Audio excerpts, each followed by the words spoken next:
여러분 안녕하세요. 반갑습니다. 복음반 통해 여러분 만날 수 있어서 반갑습니다. 우리 먼저 성경 말씀부터 제가 읽겠습니다. 오늘 누가복음 5장 1절부터 제가 읽겠습니다. 성경은 누가복음 5장 1절입니다. 무리가 옹이하여 하나님의 말씀을 들을새 예수는 게네사렛 호숫가에 서서 호숫가에 두 배가 있는 것을 보시니 어부들은 배에서 나와서 그물을 싣는지라. 예수께서 한 배에 오르시니 그 배는 시몬의 배라. 육지에서 조금 뛰기를 정하시고 앉으사 배에서 무리를 가르치시더니 말씀을 마치시고 시몬에게 이르시되 깊은 데로 가서 그물을 내려 고기를 잡으라. 시몬이 대답하여 가르되 선생이여 우리들이 밤이 맞도록 수고를 하였으되 얻은 것이 없지만은 말씀에 의지하여 내가 그물을 내리리이다 하고 그리한즉 고기를 에운 것이 심이 많아 그물이 찢어지는지라.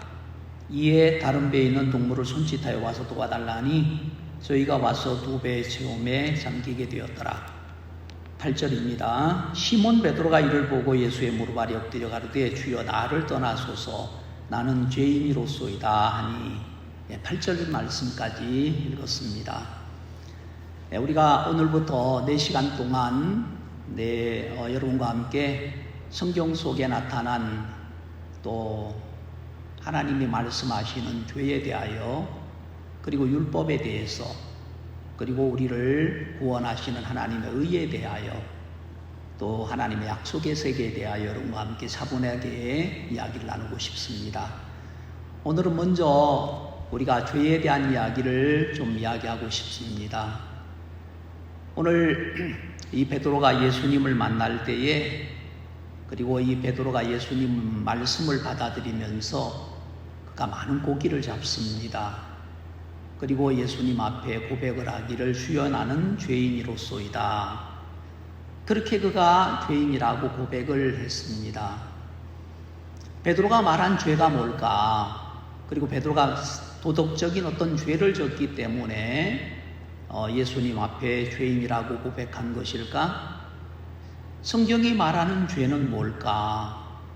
그리고 베드로가 예수님을 만났을 때에 그가 죄라는 것을 깨달을 수 있었던 것은 하나님이 그의 마음 안에 빛을 비추어 줬기 때문에 그가 자기가 예수 그리스도 앞에 와서 무릎을 꿇을 수 있었고 또 그 말씀을 받을 수 있었습니다.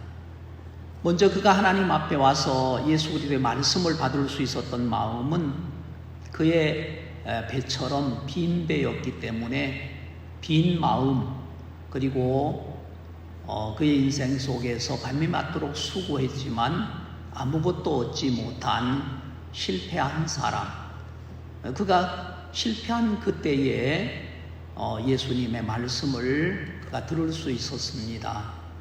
오늘 이 이야기는 우리 모두가 잘 아는 이야기인데 베드로가 예수님을 만난 것처럼 우리도 예수님을 만날 수 있는 복된 세계로 이 말씀을 통해서 우리를 이끌어 가신다고 믿습니다.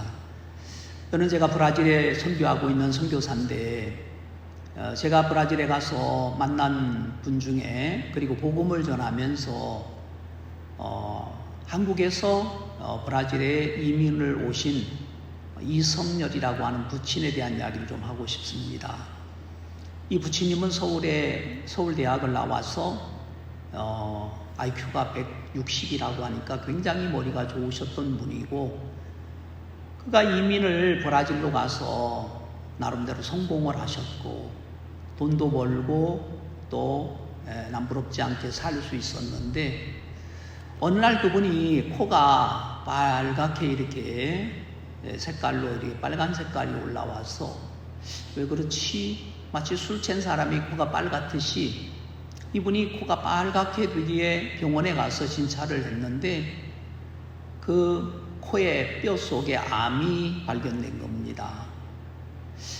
이분은 참 잘난 사람이었고 똑똑한 사람이었고 그리고 세상에서도 남부럽지 않는 사람이었는데 그가 암이라고 하는 이 코에 시작된 뼈암을 통해서 하나씩 그 삶이 이렇게 무너져 갔던 거지요. 처음에는 코만 이렇게 잘라내고 엉덩이에 있는 살을 코에다가 이렇게 붙이니까 얼마나 답답합니까? 사람이 입으로만 숨을 쉬는 게 아니고 코로다가도 숨을 쉬는데 이 코가 그냥 없어지고 거기를 살로 덮었기 때문에 사는 삶이 굉장히 고통이 되었죠. 근데 이 뼈암이 코에서만 끝난 게 아니라 코를 제거하고 뼈를 잘랐는데 전이가 돼가지고 눈 쪽으로 다시 올라간 겁니다. 그래서 또 두 번째 수술을 통해서는 또 눈을 이래 빼고 한 눈을 잃게 된 겁니다. 얼굴이 찌그러지고 그 다음에 뼈가 깎여 나가지만은 그 병은 계속해서 머리 쪽으로 올라가서 이쪽에 있는 머리 부분의 3분의 1 정도의 뼈를 또 잘라내게 되었습니다.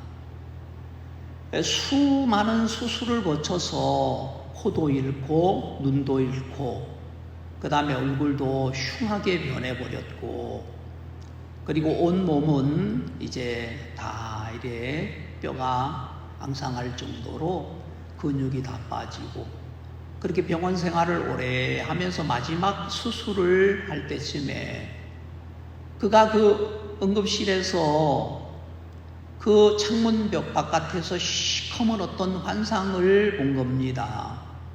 소리를 질렀지요. 저리 가라 말이야. 그 시커먼 그 저승사자가 자기를 데리고 가려고 문 밖에 딱 서 있는 그 환상을 보면서 이분은 남들이 보지 못한, 남들이 볼 수 없었던 그 모습을 본 겁니다. 그리고 그는 소리를 지르기 시작한 거죠. 그때 이분은 처음으로 그때 마음에 그분이 교회를 오랫동안 다녔고 주일학교 교사도 하고 나름대로 성실하게 하나님을 믿는다고 믿었지만 마음에 죄가 있고 이 마음의 죄로 인하여 지옥에 가겠다는 그 공포가 마음에 밀려오면서 이분은 정말 그 때를 기억을 하고 그 죽음이 무서웠던 겁니다. 제가 처음으로 이분을 만났을 때에 이분은 나에게 목사님, 저는 죽는 게 두렵습니다. 저는 정말 죽음이 무섭습니다. 저는 죽으면 지옥에 갑니다. 그가 오랜 세월을 종교 생활을 하고 교회를 다니고 집사님이었지만 그분이 죽음 앞에서 지옥에 간다는 마음에 확신이 드니까 정말 죽지도 못하고 그 자기 인생이 다 무너져 버린 그 상태에서 저희들을 만난 겁니다. 그리고 그날 저는 이분처럼 마음이 낮고 말씀을 너무 순수하게 받아들인 사람을 제 인생에 본 적이 없어요. 제가 그 집에 들어가서 말씀을 거의 1시간, 2시간 이상을 전하고 밤이 늦어서 돌아오려고 할 때 이분은, 부처님은 목사님 벌써 가십니까? 아직 10시밖에 안 됐는데 목사님 조금만 더 이야기해 주시면 안 됩니까? 제가 내일 올게요. 우리는 매일매일 그분을 찾아갔고 그리고 이분이 구원을 받게 되신 거예요. 정말 제가 복음을 잘 전해서 이분이 구원을 받은 게 아니라 하나님이 이분의 마음을 다 무너뜨리셔서 빈 마음을 만드셨기 때문에 그 겸비한 마음 속에 하나님의 말씀이 그대로 흘러들어갔어요. 정말 이분은 자기가 수술을 여러 번 거치면서 이제 뼈만 앙상하게 남은 몸을 가지고 그 흉한 얼굴의 모습을 가지고 한 번도 밖에 나가는 걸 상상을 못했는데 이분이 구원을 받고 나서부터 웃기 시작을 했습니다. 그리고 구원을 받고 처음으로 저희들 교회 맨 앞자리에 휠체어를 타고 말씀을 듣기 시작했어요. 뼈만 있기 때문에 살이 없으니까 앉아있는 것도 이분에게는 고통인 거라.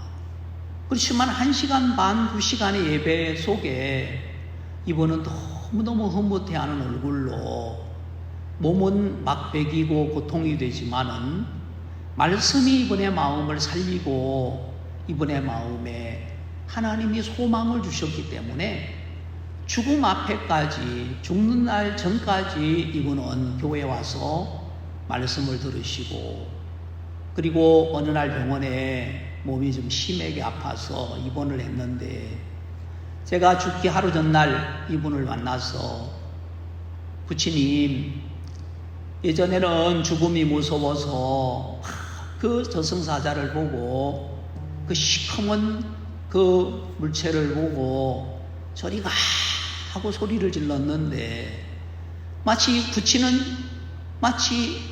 정말 나사로가 정말 하나님의 그 천사를 보는 것처럼, 스데반이 하나님의 천사를 보는 것처럼 이분은 무언가를 보고 확 오라고 손짓하고 있었어요. 이분이 보이는 게 나는 안 보이기 때문에 뭐가 보입니까? 하고 제가 물어봤어요. 그리고 부처님, 정말 의인입니까? 이제 죄가 하나도 없이 주님 앞에 갈 수 있겠습니까? 이분은 고개를 끄덕거렸고 내게 볼펜을 달라고 하고 브라질 언어로 쌍두, 거룩하다 라고 하는 글자를 저에게 남겨주었어요. 저는 그 네프킨에 쌍두 하고 적어진 그 글씨를 보면서 참 이분의 생애 속에 이 큰 고통은 이분에게 하나님이 평안을 주려고, 구원을 주시려고, 영원한 생명을 주시려고 하나님이 이분에게 이렇게 일을 하셨다는 마음이 드니까, 이 암이 이분에게는 고통과 슬픔으로 끝난 것이 아니고 하나님의 영원한 생명을 선물을 얻을 수 있는 복된 빈 마음으로 하나님이 만들어 가셨다는 마음이 들고, 우리가 장례식을 치르는 그날도 성도의 죽음은 존귀한 것이라고 하셨는데, 그 막 피가 막 퍼붓기 직전에 장례식이 다 마치도록, 우리가 장례식하는 그 위에만 하늘이 뻥 뚫려가지고 구름이 온 천지를 덮었는데, 그날 장례식 다 마칠 때까지 마치 하나님이 참으셨다는 듯이 장례식을 마치자마자 피가 막 소나기가 퍼붓기 시작했어요.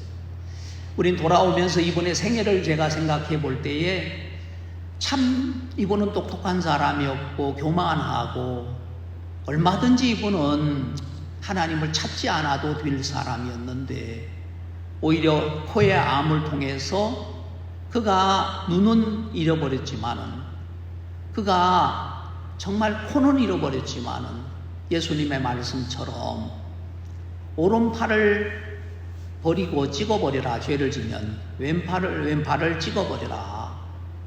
그리고 네 눈이 범죄하면 눈을 빼라. 그리고서 천국 가는 게 차라리 지옥 가는 것보다 낫지 않겠냐라고 말씀하셨는데, 오히려 이분은 정말 눈도 코도 잃어버렸지만은 하나님의 말씀이 그분 안에 영원한 생명을 주신 것이 너무 감사했어요. 오늘 베드로는 예수님을 만나는 이야기인데, 베드로가 예수님을 만났을 때 베드로는 빈 배였습니다. 밤이 맞도록 베드로가 한 말처럼 오늘 베드로가 깊은 데 가서 그물을 내리라 하는 예수님의 말씀을 들었잖아요. 자, 우리 4절 말씀 한번 봅니다. 말씀을 마치시고 시몬에게 이르시되 깊은 데로 가서 그물을 내려 고기를 잡으라. 시몬이 대답하여 가로되 선생님이여, 우리들이 밤이 맞도록 수고하였으되 얻은 것이 없지만은 말씀에 의지하여 내가 그물을 내리다 하고, 밤이 맞도록 수고했다. 얻은 것이 없다. 수고라고 하는 세계는 하나님이 우리 인간에게 아담 하와 이후에 범죄한 아담 하와에게 내린 하나의 저주였습니다. 네가 수고하여야, 땀을 흘려야 소산을 먹을 수 있어. 범죄한 아담에게 하나님은 수고라고 하는 고통을 주었습니다. 그러면 하나님은 수고를 왜 아담에게 주었을까?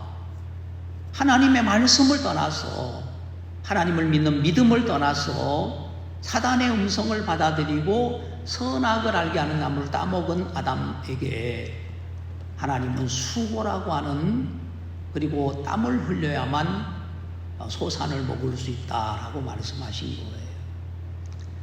우리 인생 모두에게 왜 고통이라는 것을 하나님은 때로 주셨을까?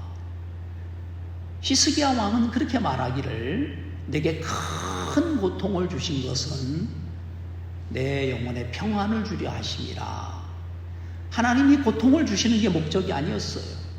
하나님은 그 고통을 통해서, 수고를 통해서 우리의 마음을 낮추시고 하나님에게로 돌아오게 하려고, 하나님의 말씀 앞으로 돌아오게 하려고 하나님 우리의 마음을 비우는 일을 하신 겁니다. 그래서 수고라고 하는 것은 어떻게 보면 저주 같지만은 그 수고라는 고통이 우리가 하나님을 찾을 수 있는 조건이 되는 겁니다.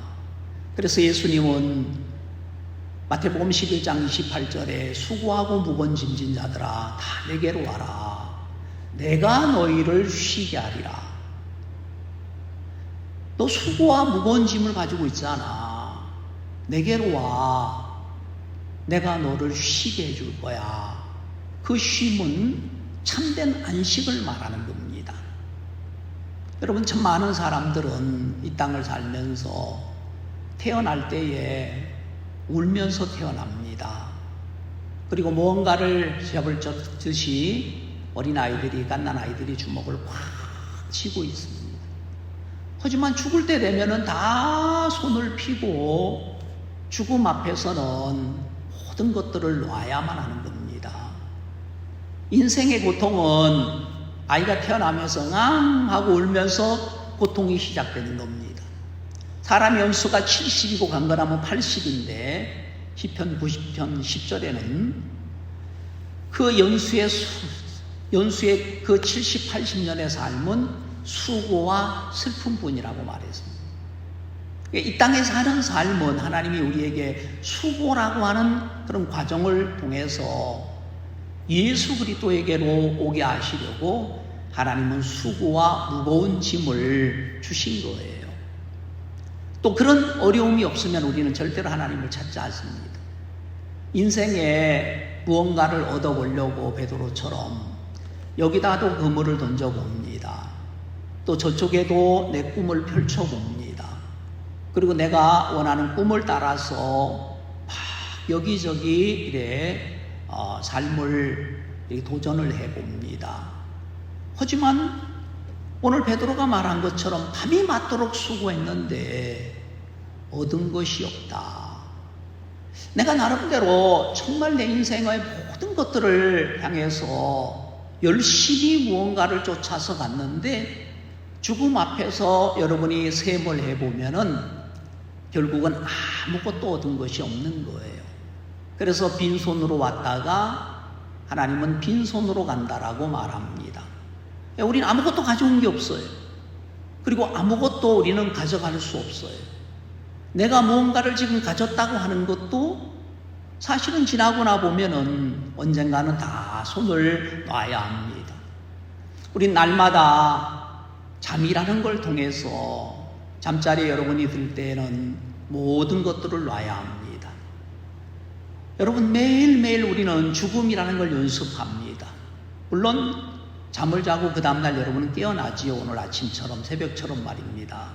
하지만 안 깨어난다면 여러분들은 이제는 이 땅에서 죽음이라는 것을 맞는 겁니다. 그럼 우리 날마다 잠을 자기 전에 모든 걸 놓는 것을 연습합니다. 자동차 키도 옆에다 놔야 하고, 시계도 벗어놔야 하고, 안경도 벗어야 하고, 우리는 옷도 이제 옆에다가 벗어야 하고, 그리고 모든 오늘 있었던 일들도 다 놓아야 합니다. 그래야 우리가 꿈속으로 들어갈 수 있고 다른 잠의 세계로 들어갈 수 있는 겁니다. 그래서 우리는 이 땅에 태어나서 죽음 앞에까지 잠시 사는 동안 70이요 강건하면 80, 화살처럼 날아간다고 말했습니다. 우리가 태어날 때 어머니 뱃속에서 이런 세상이 있을 거라고 생각을 했냐? 그렇지 않습니다. 만약에 쌍둥이가 어머니 뱃속에 있다면 서로가 이야기할 겁니다. 세월이 조금씩 지나면서 어머니 배의 공간이 작아지니까 점점 몸이 움직이고 활동하기도 힘들고 어려워질 겁니다. 그리고 9개월 동안, 그리고 한국은 10개월 동안이죠. 있는 동안에 그들은 태어날 때에 어머니 뱃속을 떠나서 요람에서 태어날 때에 이런 세상이 있을 거라고 생각을 해보지 못했다는 겁니다. 그가 태어날 때는 이렇게 끝나는구나 라고 생각할 수 있는데, 어머니 뱃속에 있는 삶은 끝이 아니라 새로운 이 땅을 살아가는 시작이었던 겁니다. 마찬가지로 우리는 이 땅을 끝날 때, 이 삶을 끝날 때, 여정을 끝날 때에 이게 끝이 아니고 우리는 또 다른 세상을 향해서 영원한 세계, 영원한 하나님의 나라와 영원한 형벌의 세계로 나누어지게 되는 겁니다. 그 부처님이 죽음 앞에서 5번의 수술을 거쳐서 쇠약한 몸으로 있을 때에 수술을 마치고 나서 누군가 시커먼 그림자가 자기를 데려가려고 기다린 그 모습을 보면서 막 소리를 외친 것처럼 언젠가 여러분도 여러분의 죽음 앞에 여러분도 그 강을 건너야 될 겁니다. 그 죽음의 강을 건넜을 때에 여러분이 정말 이 땅에 사는 동안에 그 죽음 앞에서 영원한 하나님의 나라에 들어갈 수 있는 하나님의 의를 얻을 수만 있다면 여러분들은 이 땅에 사는 동안에 여러분은 굉장히 행복한 사람인 겁니다. 우리는 예수님이 어느 날 니고데모가 예수님을 만날 때에 너는 거듭나야 돼. 거듭나야 된다는 건 2번 나는 걸 말합니다. 한 번 태어나고 또다시 태어나야만 한다. 물론 니고데모는 내가 어머니 뱃속에 다시 들어갔다가 납니까? 라고 질문을 했는데 예수님은 성령으로 거듭나야 된다라고 말씀하셨습니다. 우리가 하늘을 나르는 아름다운 나비를 보면은 하늘을 나르는 나비가 되기 전에 그는 징그러운 애벌레였습니다. 배추벌레였단 말이에요. 누구도 그를 좋아하지 않고 땅을 기어댕기고 누군가에게 발에 밟히면 툭 하고 터지는, 아무도 누구도 좋아하거나 좋아할 수 없는 그런 모습의 애벌레였어요. 근데 그가 고치 안에 들어가서 갇힌 것처럼 보이고 그 어둠 속에서 죽었다고 생각을 했는데 결국은 시간이 지나서 그가 그 고치를 이렇게 나올 때는 그가 날개를 가진 하늘을 나르는 아름다운 나비가 되는 겁니다. 그걸 보고 거듭난다고 표현을 합니다. 한 번은 애벌레로 태어나고 그 다음에 그 고치 안에 들어갔다가 다시 태어났을 때는 그 허물을 벗고 하늘을 나르는 아름다운 나비가 되는 겁니다. 하늘을 날고 산을 날고 그 개울물을 건너고 하늘에 속한 삶을 살고 꿀을 먹고 이 나비가 꽃 위에 앉고, 정말 이 삶이 애벌레와 나비의 삶은 비교할 수 없는 거죠. 왜? 그가 거듭날 전에는 땅에 속한 삶이었고 바닥을 기는 삶이었는데 그가 날개를 가지고 난 동안에는 중력이 땡겨도 그 중력을 이길 수 있는 힘이 있기 때문에 하늘에 속한 삶을 살 수 있었던 겁니다. 자, 여러분 똑같은 태어나고 똑같이 여러분 인생 속에 여러분에게도 한 번 어머니 뱃속에서 태어났지만은 여러분이 그 인생 짧은 70년, 80년 사는 동안에 예수 그리스도를 만나고 다시 성령으로 거듭날 수 있다면 여러분의 인생은 굉장히 행복한 사람인 거예요. 하늘을 나는 나비처럼 하늘에 속한 하나님의 백성이 되는 겁니다. 오늘 이 베드로는 예수님이 말씀하실 때에 밤이 맞도록 수고했는데 아무것도 얻은 것이 없다고 표현했습니다. 맞습니다. 내가 무언가를 잡았지만 솔로몬은 말하기를 헛되다고 말했습니다. 내가 무언가를 잡았다고 느꼈던 것도 솔로몬은 헛되고 헛되니 모든 것이 헛되다. 마치 바람을 잡는 것과 같았다는 겁니다. 그는 세상에 누구도 가질 수 없는 지혜를 가졌던 왕이었고 정말 부귀영화를 한 손에 다 거머쥐었던 사람인데 그가 죽음 앞에서 전도서를 통해서는 헛되고 헛되니 그렇게 말했습니다. 여러분의 우리 인생은 긴 것 같아도 굉장히 짧습니다. 세월이 굉장히 빨리 흘러가는 거지요. 마치 정말 엊그저께 제가 참 젊었을 때 그리고 어린아이였던 것 같은데 벌써 이제 제가 60이 넘어서 61살이라 말입니다. 그러면은 참 돌이켜보면은 정말 시간이 너무 빨리 지나가는 거예요. 여러분 정말 태어나서 죽을 때까지 70년 강건하면 80년을 산다고 해도 그 세월은 돌이켜보면은 굉장히 빨리 지나간 겁니다. 근데 남는 것은 내가 무언가를 얻은 것 같고 명예도 얻고 돈도 벌고 좋은 집에 좋은 차에 그리고 좋은 조건을 가지고 있지만은 그런 물질적인 것으로 사람은 행복할 수 없는 겁니다. 죽음 앞에서는 결국은 이 죽음의 강을 건너야 하기 때문입니다. 물론 사람들마다 돈이 없는 사람들은 내가 돈을 벌면 행복할 거야. 여러분 사람들은 행복을 쫓아서 많이 돼 갑니다. 마치 가인에게 세 아들이 있었잖아요. 그렇지만 그 아들들에게 첫 번째 아들은 두발 가인, 그 다음에 둘째 아들, 셋째 아들들이 있는데 두발 가인 그렇게 그 아들들마다 첫 번째 아들은 목축 키우는 양을 키우고 그 다음에 가축을 키우는 조상이 됐단 말입니다. 하지만 그 아들은 첫 번째 먹을 수 있는 모든 걸 갖추어 주는 조건이 됐죠. 의식주. 가축을 키우니까 거기에서 고기가 나오고 우유가 나오고 그 다음에 그 가죽으로 옷을 만들고 텐트를 만들어서 집을 만들고 첫 번째 아들로 인해서 그들은 의식주가 해결이 되었습니다. 그러나 그들의 마음이 만족하지 않았습니다. 두 번째 아들을 통해서는 그는 모든 수금 부는 자 그리고 퉁수를 물고 이제는 육체가 만족하는 만족이 끝나니까 그가 찾은 것은 마음을 기쁘게 하려고 이제는 예술 쪽으로 그가 발전을 한 거지요. 하지만 그가 그 마음을 기쁘게 해보려고 막 오늘날도 그렇습니다. 사람들이 오케스트라에 가서 음악을 들으면 마음의 평안을 찾아보려고 합니다. 또 영화를 보기도 하고 먹고 사는 것이 급한 사람들은 그걸 예술을 누리거나 오락을 누릴 수 있는 여유가 없습니다.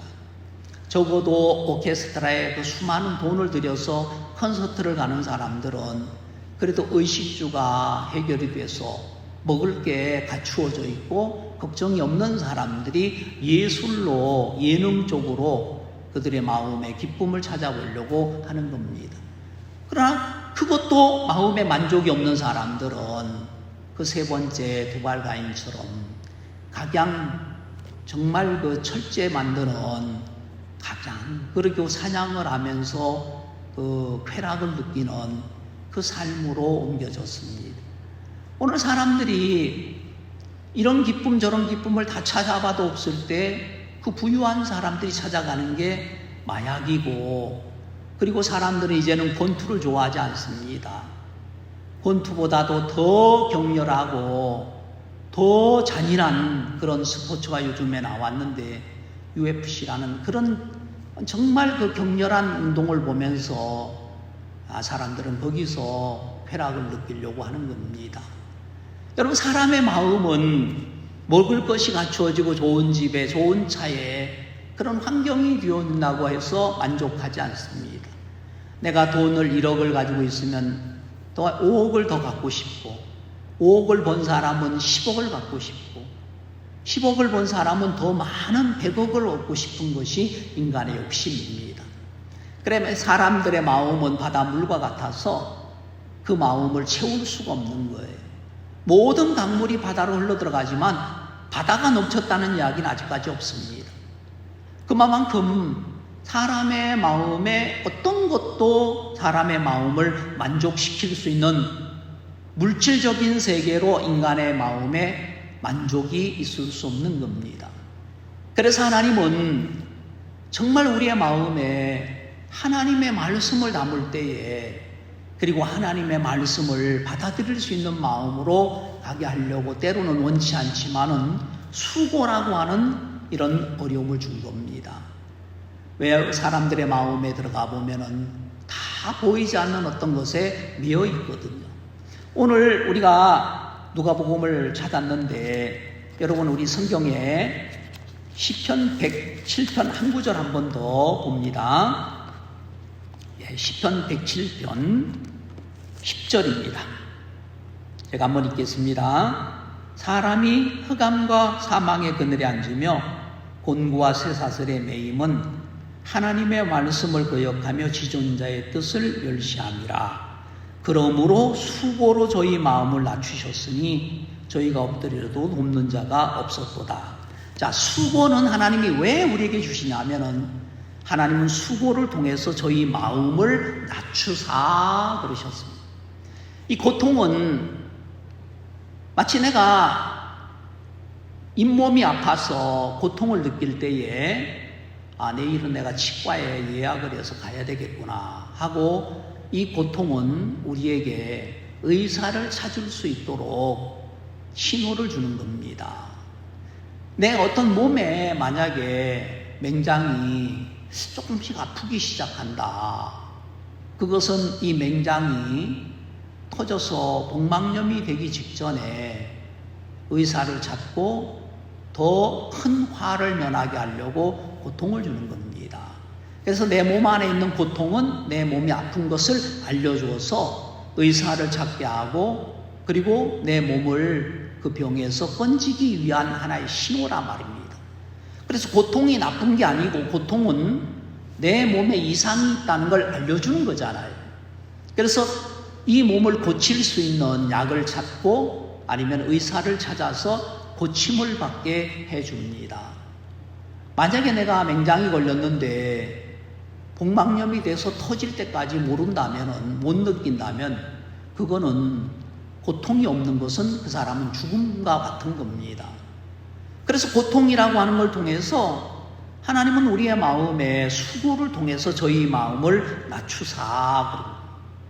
밤이 맞도록 수고했는데, 밤이 맞도록 그가 무언가를 찾아서, 물고기를 찾아서, 그리고 그물을 던졌는데, 자기 인생을 투자했는데, 때로 어떤 사람들은 한국에서 사는 사람, 저는 브라질에 살고 있는데 브라질에 이민 온 한국 분들이 의료업계에서 일을 합니다.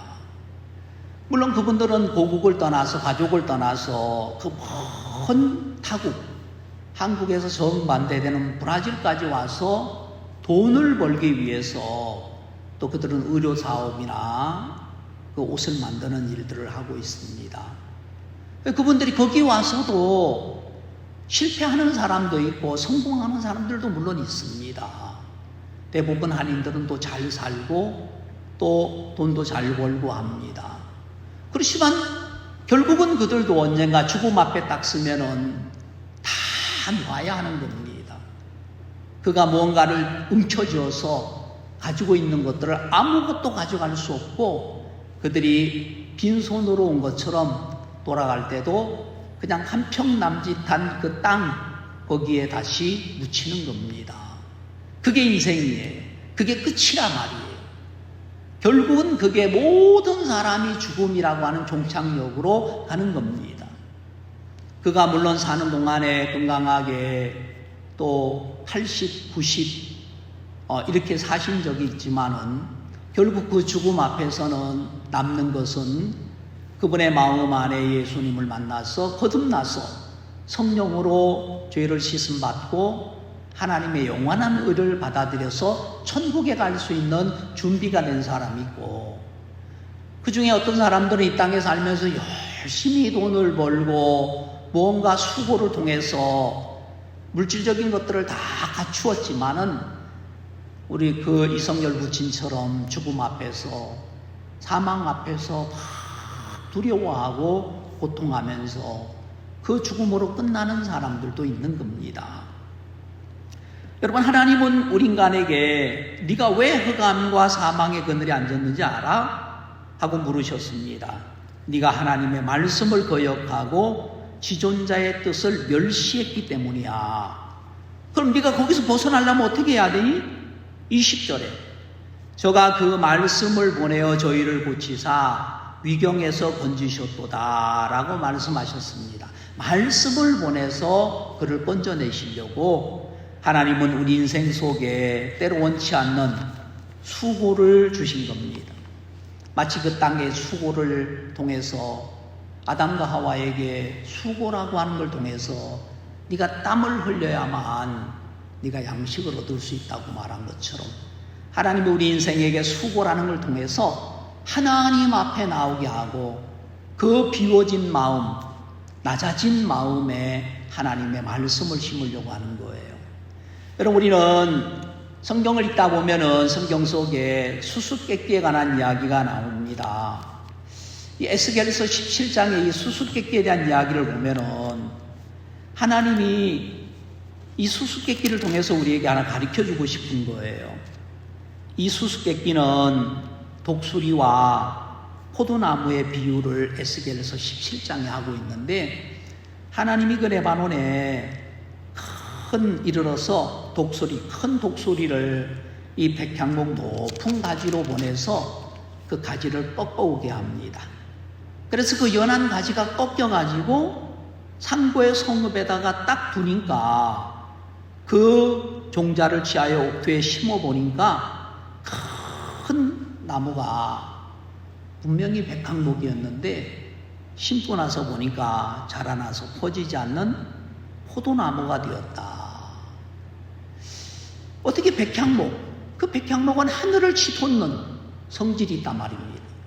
끊임없이 하늘을 향하여 치솟는 아주 백향목, 꼿꼿하고 교만하고, 그리고 하늘을 향하여 닿을 수 있을 만큼 그런 어떤 그 교만이 꺾였을 때는 하나님이 땅에다가 그 상고의 가나안 땅에다 심었는데 포도나무가 됐다는 겁니다. 포도나무는 주인의 인도를 받는 나무입니다. 포도나무는 위를 솟는 게 아니라 힘이 없어서 무언가를 의지해야만 땅에서 벗어날 수가 있습니다. 그리고 길이 없기 때문에 주인이 엮어주는 길을 따라서 그 포도나무는 주인의 인도를 받고 주렁주렁 그 밑에 열매를 맺는, 아름다운 열매 맺는 삶을 말하는 겁니다. 그럼 어떻게 그 백향목이 꺾이니까, 그 연한 순이 독수리로 말미암아 꺾이니까 나중에 심었는데 포도나무가 되었다. 예, 이건 수수께끼인데, 여러분, 이 수수께끼를 통해서 하나님은 우리에게도 그렇게 하고 싶으신 거예요. 야, 너는 백향목이야. 너 교만해. 너는 정말 잘났다고 생각을 해. 넌 똑똑하다고 생각하지. 넌 서울대학교 나왔잖아. IQ가 160이잖아. 너는 남보다 훨씬 더 부자잖아. 너는 다른 사람 못하는 건 넌 할 수 있잖아. 여러분, 하나님은 이런 인생 속에 그 위에 있는 교만을 꺾는 거예요. 그리고 그걸 하나님은 우리에게 약속의 땅, 가나안 땅에다 우리를 심기를 원하는 거예요. 심었더니 포도나무가 되었다. 그가 꺾이기 전에는 백향목이었는데 꺾이고 나니까 그가 포도나무가 된 거예요. 무슨 뜻입니까? 하나님은 그 교만하고 정말 그 거만한 높은 마음을 꺾으셔서 하나님의 인도를 받을 수 있는 열매 맺는 복된 삶을 살게 하려고, 주인의 인도를 받는 삶을 살게 하려고, 무언가를 의지해야만 살아갈 수 있도록 포도나무로 만들어 놓으시는 겁니다. 여러분, 이 말씀처럼 하나님 우리를 정말 하나님 우리의 인생 속에 이렇게 하신 거예요. 저는 제가 예수님을 만나기 전에 조종사가 되고 싶었습니다. 그래서 제 꿈은 내가 파일럿가 돼서 조종사가 되는 것이 꿈이었어요. 그리고 저는 조종사가 될 수 있다고 하는 그 학교에 제가 들어갔습니다. 그 학교에서 열심히 공부를 했습니다. 그리고 저는 이제 3학년 때에 제가 이제 노트에다가 글을 쓰고 있는데 한 번은 저희들 교관 그 선생님이 저를 이렇게 세웠어요.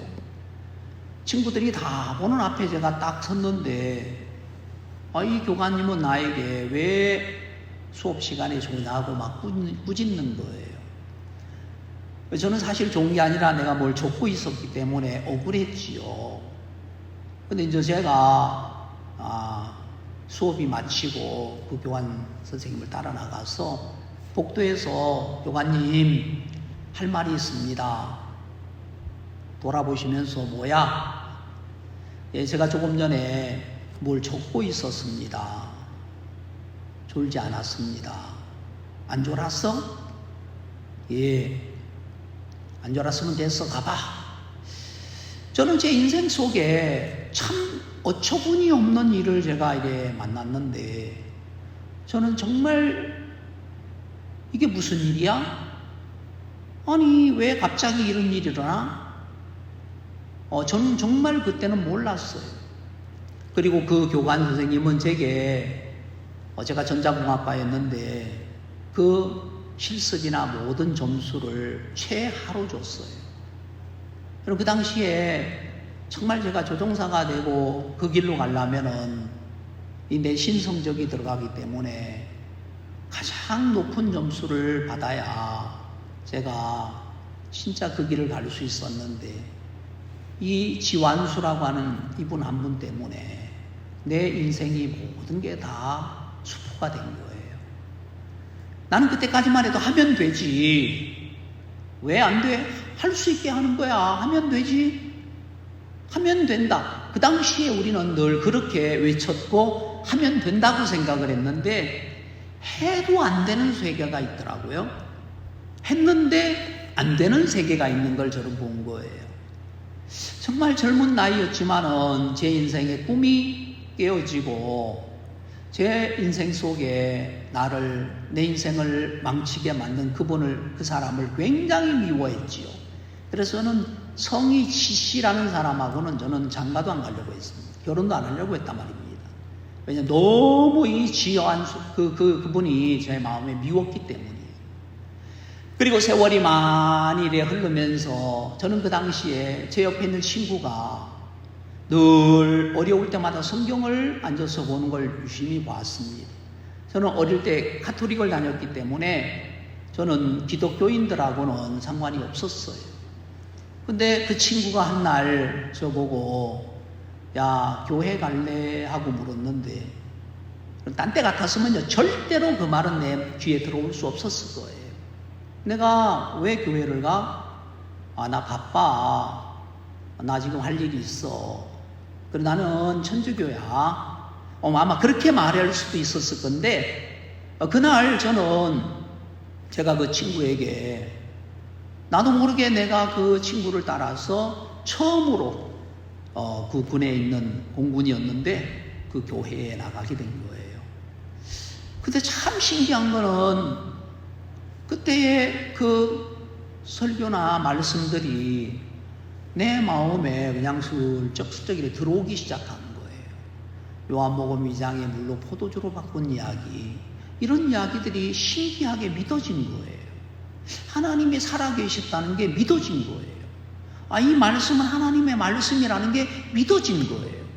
그전에는 정말 이런 데 관심이 없었는데 제 인생의 꿈이 산산조각이 나고 내 인생의 모든 것들이 다 바닥이 되었을 때에 하나님 내 인생 속에 너무 신기하게 이 말씀들이 내 마음 안에 마치 눈이 소복이 쌓이듯이 말씀들이 쌓이기 시작한 거예요.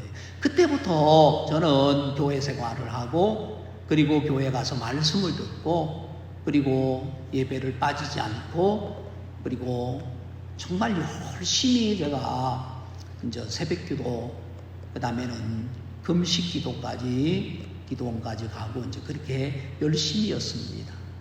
제가 이제 그러는 동안에 제가 성경을 많이 배우게 되고 알게 되면서 내 마음에 어떤 의문이 하나 들기 시작했어요. 그거는 바로 10처녀의 비유였어요. 5처녀는 지혜로운 처녀였고, 기름을 준비하지 않는 5처녀는 미련한 여자였어요. 근데 신랑이 늦게 오니까 다 신랑이 온다 하고 했을 때 5명은 신랑을 맞으러 가서 등불을 가지고 신랑과 함께 안식에 들어갔고, 5명은 버림을 당하는 이야기였어요. 저는 제 마음에, 왜 5명은 버림을 당했지? 신랑은 예수님인데, 다 기다렸는데, 다 등을 가지고 있었는데, 왜 5명은 들림을 받고 5명은 버림을 당한 걸까? 내가 만약에 미련한 5처녀처럼 버림을 당하면 어찌 되지? 이제 이런 두려움이 내 밑바닥에 있는 거예요. 그래서 저는 주님이 분명히 휴거가 될 거라는 것, 휴거가 일어날 거라는 걸 알기 때문에 그 당시에 저는 제가 이렇게 잠들기 전에 주기도문도 외우고 사도신경도 외우고, 그 다음에 손을 가지런히 모아서 그날 하루 있었던 모든 죄를 고백하고, 왜? 찬송가에 있는 말씀처럼 혹 밤에 혹 낮에 오실지 모르기 때문이었어요. 혹 밤에 오면 어떡하지? 내가 들림받지 못하면 어떡하지? 내가 죄 때문에 버림을 당하면 어떡하지? 이런 나는 확신을 가지고 있었어. 내 편에서는. 내 편에서는 아무 문제가 없었는데 하나님이 날 모른다고 하면 어떡하지? 마태복음 7장 21절의 말씀처럼 나더러 주여 주여 하는 자마다 다 천국 가는 건 아니야. 아버지의 뜻대로 행하는 자에 들어가리라. 그날 많은 사람은 이렇게 말할 거야. 내가 주의 이름으로 귀신을 쫓아냈습니다. 내가 주의 이름으로 선지자 노릇했습니다. 내가 많은 권능을 베풀었습니다. 그때 예수님은 나는 너를 몰라. 불법을 행한 자야. 내게서 떠나가라 하고 말씀하신 거라. 예수님이 날 보고 만약에 나는 널 몰라 그러면 어떡하지? 그럼 나는 뭐라고 대답을 하지? 이 대답이 없는 거예요. 이 해답이 없는 거예요. 이런 확신이 없는 거예요. 나는 예수님을 안다고 말했어요. 주여 주여. 나도 예수님을 주여라고 불렀어요. 근데 예수님은 나를 모른다고 한다면 그럼 어떻게 되는 거지? 이 의문은 풀리지가 않는 거예요. 제가 다니는 목사님에게 어렵게 어디 같이 갈 기회가 되어서 같은 차에 탔을 때 질문을 드렸어요. 목사님, 제가 하나 궁금한 게 있는데 10처녀 비유 중에 왜 5명은 버림을 당했습니까? 저는 정말 그게 알고 싶습니다. 근데 이 목사님은 내게 김 선생은 정말 믿음이 좋은 사람이에요. 정말 김 선생 믿음은 굉장히 큽니다. 이분은 내가 묻는 질문에 그 대답을 하셨을 때에 그 대답은 내게 능력이 되질 않았어요. 난 어렵게 질문을 했고 어렵게 나는 이분에게 내 마음을 이야기했는데 이분은 나에게 내 마음의 이 의심이나 이 문제를 해결해 주지 못하신 거예요. 그렇게 시간이 흘러가다가 저희 학교 선배되는 분을 만난 거지요. 그분도 출근하려면 거기서 버스를 기다리고 나도 거기서 버스를 타고 이제 직장을 출근하게 됐는데 늘 이분은 성경을 들고 출근하고 있었고 제가 잘 아는 분이었어요. 어느 날 제게 가까이 와서 물었어요. 너 거듭났냐? 거듭났지요? 구원에 확신이 있어? 있지요? 저는 그분에게 그렇게 말했어요. 근데 너는 의인이니 죄인이니 하고 물었어요. 저는 제 마음에 로마서 3장 10절에 기록된 바 의인은 없나니 하나도 없으며 저는 그게 내 마음에 뼛속까지 박혀 있었단 말이에요. 내가 죄인이죠. 그렇게 대답을 했어요. 이분은 제게 그거는 거듭난 게 아니야. 그리고 너는 거듭나야 돼 라고 말했어요. 이 질문은, 그리고 그분은 나에게 거듭난 것이 아니라고 말을 해줬어요. 처음 듣는 이야기였고 우선 듣기는 그렇게 기쁘지 않았어요. 그리고 제 마음에 이분이 내게 말한 말이 풀리지가 않는 거예요. 그래서 저는 이분을 향해서 굉장히 교만하다고 생각을 했어요. 성경에는 의인이 없는데 자기는 의인이고 또 자기가 다니는 교회 사람들은 의인이다. 나는 이분이 그 말하는 거에 대해서 동의할 수가 없었어요. 내가 가진 신앙은 이분에게 동의할 수 있는 신앙이 아니었어요. 왜냐하면 나는 의인은 없나니 하나도 없다. 근데 이분은 의인이다. 나는 그렇게 말하는 이분이 굉장히 교만하게 보였기 때문에 내 마음에서 받아들여지지가 않았어요. 근데 어느 날 이분은 나에게 이야기를 한번 하자라고 했는데 제가 피하니까 우리 목사님이 아세아 기독교 방송에 기쁜 소식 하는 거기에 창세기 강의를 한다. 한번 네가 들어봐라. 그 말은 나에게 의외였어요. 나는 이분의 믿는 믿음이 틀렸다고 생각을 했는데 이분이 다니는 교회가 잘못됐다라고 생각을 하고 있는데 자기 교회 목사님이 내가 가장 좋아하는 기독교 방송 아세아 방송을 듣고 있다 그러니까 여러분 정말 제 마음에서 이건 뭐야? 하는 이 마음이 드는 거지요. 그날 진짜 제가 녹음을 하고 그리고 출근하고 갔다 와서 테이프를 들었단 말입니다. 창세기 6장에 노아의 방주에 관한 이야기였는데 역청을 칠할 때 안팎에 칠하라. 그 역청은 심판의 물이 들어오지 못하도록 막아주는 피와 같다. 예수님의 보혈을 의미한다. 그 역청은 마치 모세가 갈상자 안에 들었을 때 역청으로 칠했던 것처럼 그 심판의 물이 삼킬 수 없도록 물이 신범에 들어오지 못하게 만들어졌던 그 역청은 우리의 마음에 심판이 들어오지 못하게 만드는 예수의 보혈이다. 저는 정말 충격적이었어요. 그 역청을 안팎에 칠해야 한다. 안에서 볼 때, 밖에서 볼 때도 완벽해야 된다. 내가 볼 때, 하나님이 날 보실 때 그 구원은 확실해야 한다. 하나님이 날 보실 때 그건 나는 그게 이제 풀리지 않았단 말입니다.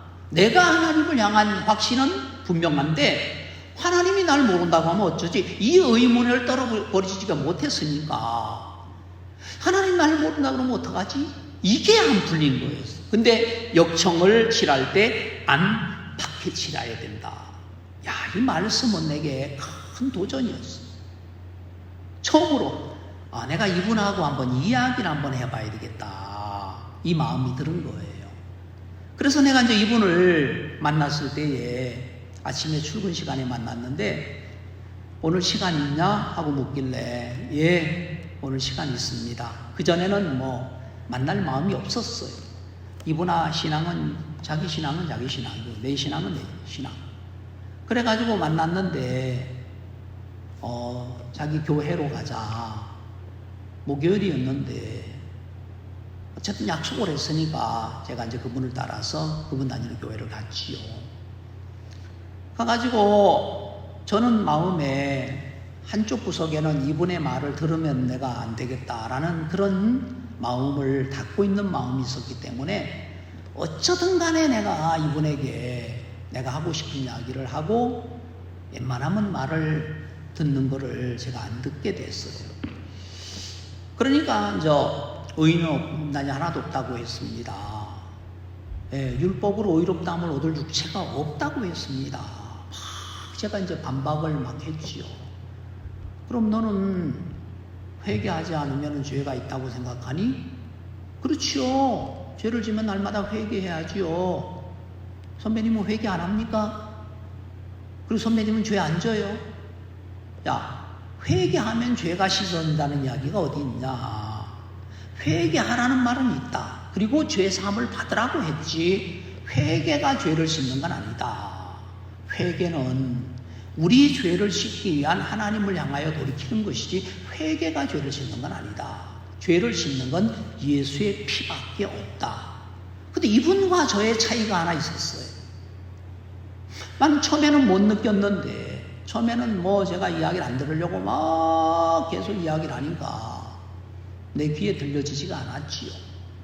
근데 갑자기 내가 막 이야기를 하고 있는데 어디 옆에서 소리가 들렸어요. 여자분 이야기였는데 갑자기 여자 목소리가 들리면서 모르면 좀 들으세요. 뭘 그렇게 아는 척 하세요. 그러다가 이렇게 쳐다보고 이렇게 돌았는데 저는 몰랐는데 옆에서 마늘을 까고 있는 두 사람이 있었던 거지요.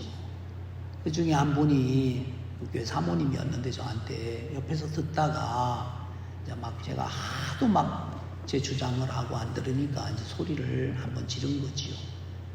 근데 이렇게 하고 온 사이에 저는 너무 신기하게 막 말할 기회도 안 주고 막 내가 막 이야기했던 그 마음이, 그리고 내가 무슨 이야기 했지 하고 갑자기 멍 하고 때린 거예요. 그때부터 이 선배님이 저에게 막 이야기하기 시작해요. 이분은 성경을 들이대는 거예요. 자, 말씀은 이렇게 말하고 있어. 자, 말씀이 이렇게 이야기하고 있잖아.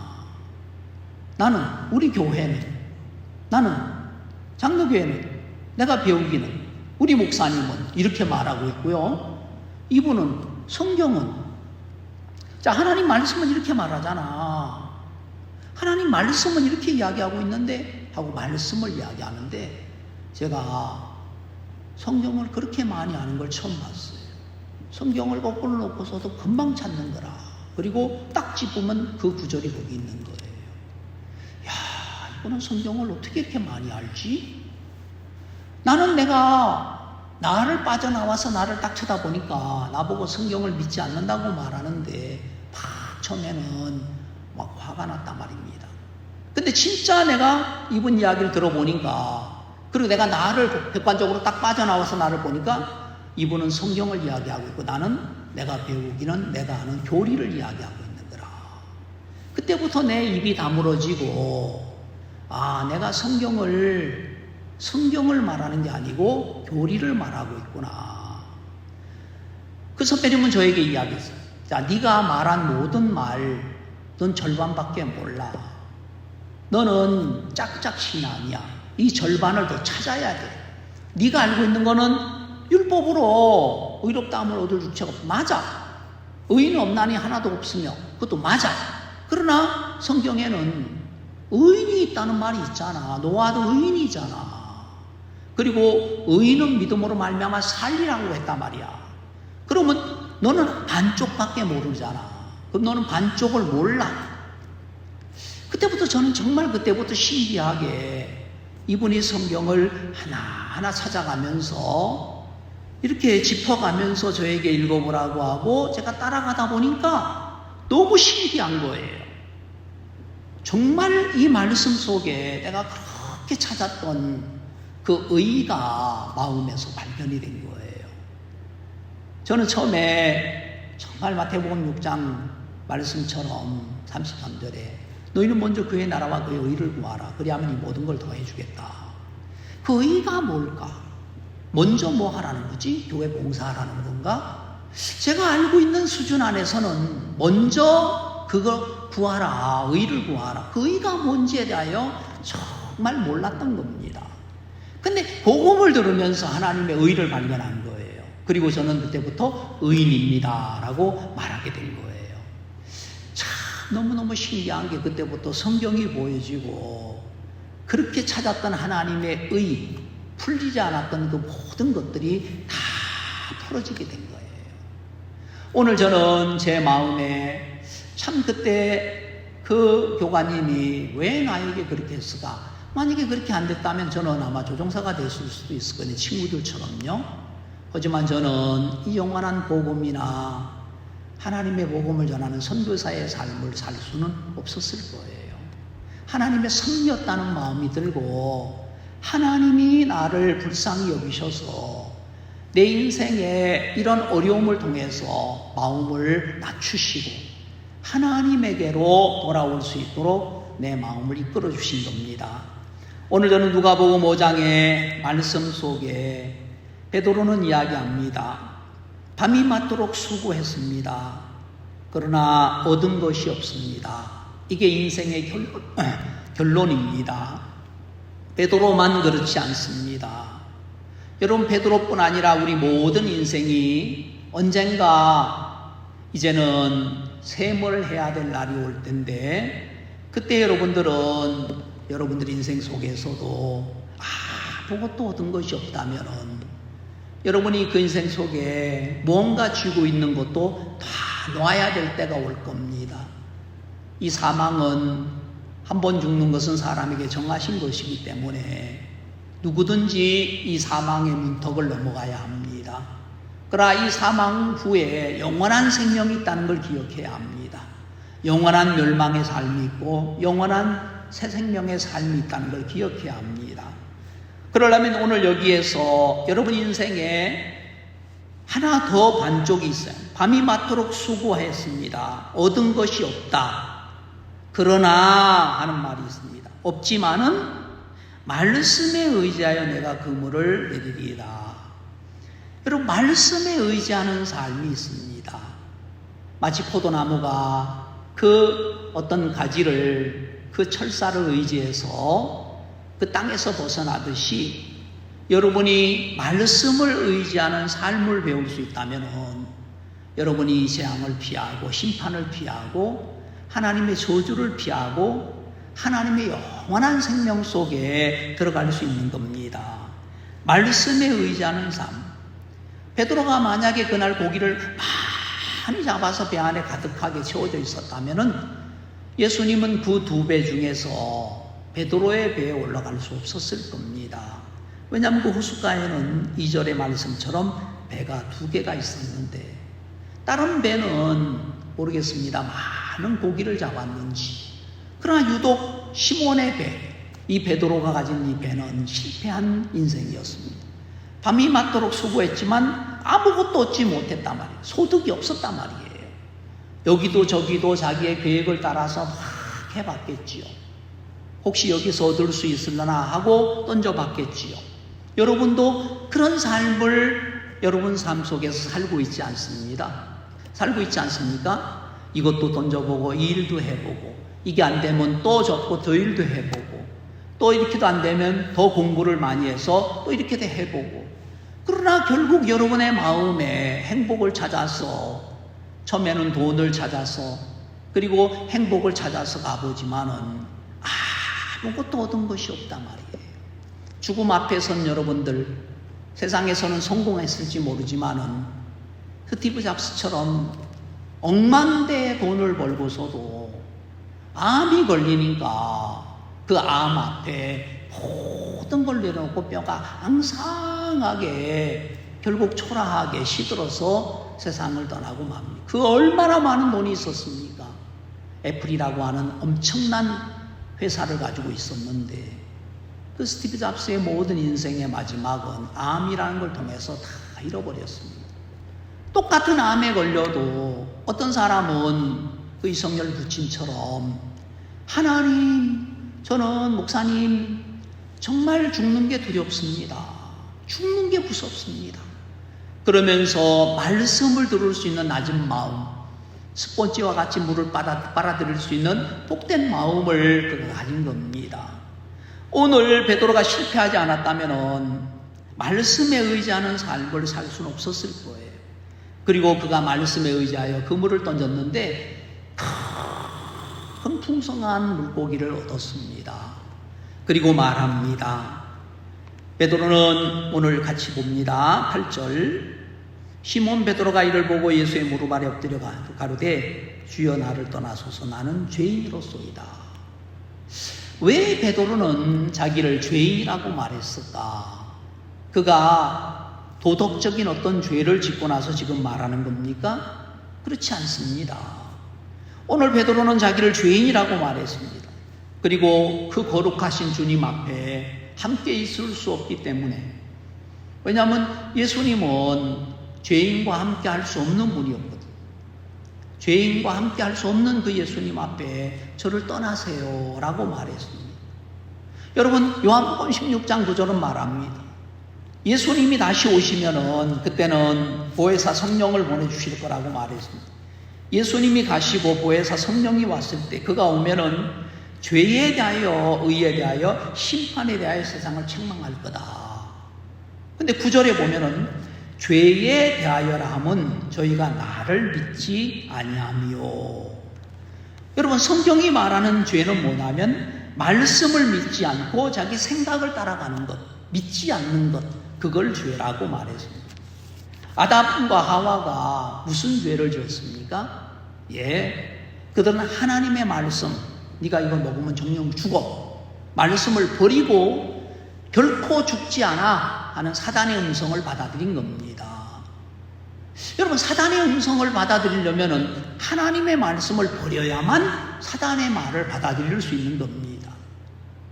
반대로 하나님의 말씀을 받아들이려면 사단이 넣어준 내 생각을 버리면 하나님의 말씀을 받아들일 수 있는 겁니다. 그러니까 죄는 믿지 않는 게 죄다라고 말해요. 믿지 않는 게 죄다. 그럼 믿지 않는 게 왜 죄입니까? 예수님이, 하나님의 말씀이 우리에게 해놓으신 풍성한 은혜의 세계, 이 믿음의 세계를 받아들이지 않는 것을 죄라고 말하는 겁니다. 그래서 아담과 하와가 하나님의 말씀을 버린 그 자체가 죄인 겁니다. 그가 도덕적으로 물론 살인하고 간음하고 이런 것도 죄입니다. 그러나 근본적으로 하나님이 말씀하시는 죄는 그 우리의 죄를 예수 그리스도의 말씀 안에 흰눈같이 깨끗하게 씻어주었다는 것을 믿지 않는 것, 예수님의 행하신 것을 믿지 않는 것, 그것을 죄라고 하는 겁니다. 오늘 우리는 누가복음 5장을 통해서 말씀을 떠나는 것이 흑암이고 죄, 어둠이고 사망이라는 것을 이야기했습니다. 그리고 말씀으로 돌아오면 재앙을 피할 수가 있고 하나님의 풍성한 세계를 얻을 수 있는 이야기를 오늘 아침에 좀 나누었습니다. 여러분과 함께 두 번째 시간 또 계속해서 이야기를 나눌 수 있게 되길 바랍니다. 감사합니다. 제가 한번 기도 한번 드리고 마치겠습니다. 하나님 감사합니다. 하나님, 여호와께서 집을 세우지 않으면 세우는 자의 수고가 헛되고 여호와께서 성을 지키지 않으면 파수꾼의 경성함이 허사라고 하셨습니다. 그러나 하나님, 그 사랑하는 자들에게 잠을 주신다고 하셨는데 그 잠은 주님의 귀한 안식입니다. 하나님, 오늘 아침에 우린 베드로가 예수님을 만날 때 비워진 배처럼 빈 마음, 낮은 마음, 말씀을 그대로 받아들였을 때에 그 하나님의 풍성한 세계를 얻었습니다. 말씀을 떠난 우리 인생 속에 수고를 통해서 하나님께 돌아오게 하려고 하는 하나님의 섭리 앞에 감사드립니다. 복음반을 통하여 하나님 말씀을 통해서 우리의 마음을 비추어 주시고 또 하나님 비워진 마음에 하나님의 생명의 말씀이 우리의 마음을 차지하게 되길 빕니다. 주의 은혜 앞에 감사드리고 예수님의 이름으로 기도하옵나이다. 아멘. 감사합니다. 다음 시간에 또 뵙겠습니다.